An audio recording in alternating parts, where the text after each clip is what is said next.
In this video, I have a little bit more of tips on raising a highly sensitive kid and thoughts around that. I have 6 kids with age 4 to 19 and at least 4 of them are highly sensitive.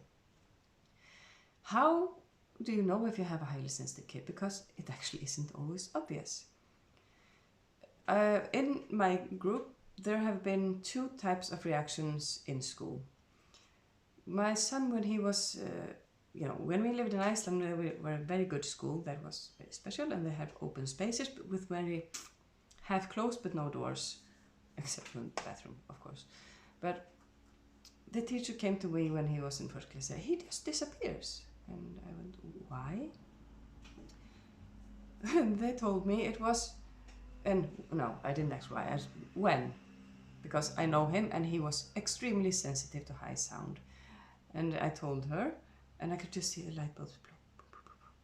Ah, it's when we're all together. It's very noisy, then it just disappears. And personally, I think it's genius that a 5 and 6-year-old can just walk away when things are too much.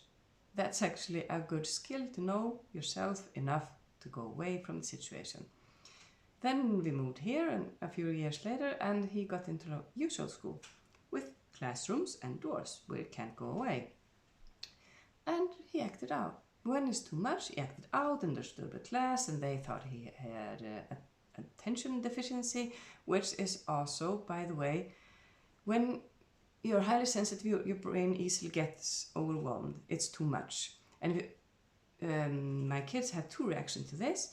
Some of them act out and get really annoying, and it feels like they have attention deficiency.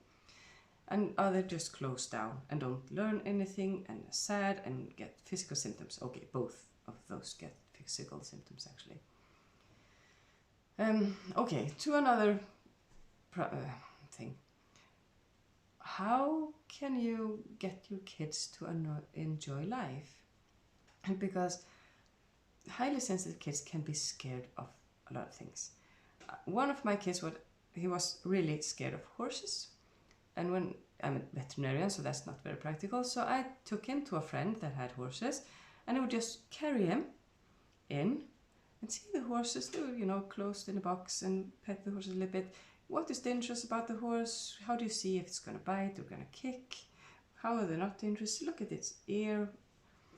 And we went again and again, and a few times he could pat the horses, and a few times later he could sit on the horse and go for a ride. And later on, we went to classes for a week in the summertime to learn how to ride horses. Another kid was scared of dogs, and I was like, oh crap, did I forget to teach dogs? That wasn't intentional.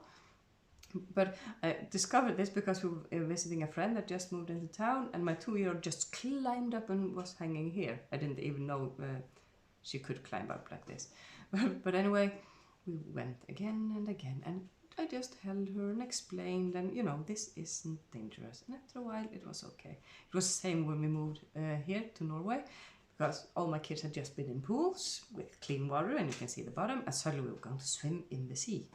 My 2-year-old was terrified. It took 2 months where we just lifted her over the water, put the feet in a little, and slowly adjusted to this. So, the balance between protecting and doing new things, it's so important. And my oldest actually said the other day that she's so grateful that I used to press her out of her comfort zone all the time in a gentle way. Because she has learned that it's not dangerous to do things even if you're scared. That's for us adults too. It's not dangerous to do things you're scared of. You should listen to your intuition and know if it's because you're scared or if it is a warning that you should not do this. But that's another story that I'll take later on. Yeah, I think that's just about it for now. At least the things I remember, like usual.